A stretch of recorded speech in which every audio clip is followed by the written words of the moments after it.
ஆதவ் அர்ஜுன் வந்து கட்சியில் இணைஞ்சது ஒரு நல்லெண்ணத்தின் அடிப்படையில், அவருடைய கொள்கை சார்ந்த, அவருடைய எண்ணம் சார்ந்த விஷயம் தெளிவாக சொல்லிட்டு தான் உள்ள வந்தார்.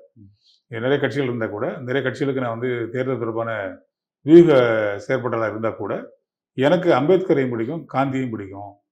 அது குறிப்பாக தாழ்த்தப்பட்ட ஒடுக்கப்பட்ட மக்களுக்கு வந்து இந்த அரசியல் அதிகாரம் வந்து போய் சேரணுங்கிற எண்ணத்தில், அதை மையப்படுத்தி அரசியல் களமாடுற எழுச்சி தமிழர் டாக்டர் திருமாவளவன் வந்து எனக்கு ரொம்ப பிடிக்கும்.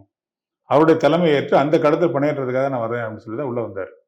அந்த அடிப்படையில் ஒரு மாற்று சமூகத்தை சேர்ந்தவர், ஒரு படித்தவர், ஒரு பொருளாதார பின்புலம் உள்ளவர், அதை தாண்டி பொலிட்டிக்கல் சயின்ஸ் கொண்டவர், திமுக உள்ளிட்ட முக்கியமான கட்சிகளுக்கெல்லாம் தேர்தல் வியூகம் தொடர்பான நிறைய விஷயங்களை வந்து செஞ்சுட்டு இருந்தவர்.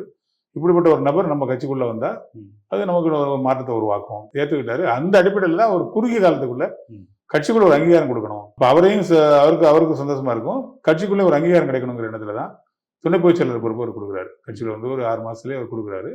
அவரும் சிறப்பாக தான் செயல்பட்டு இருந்தார்.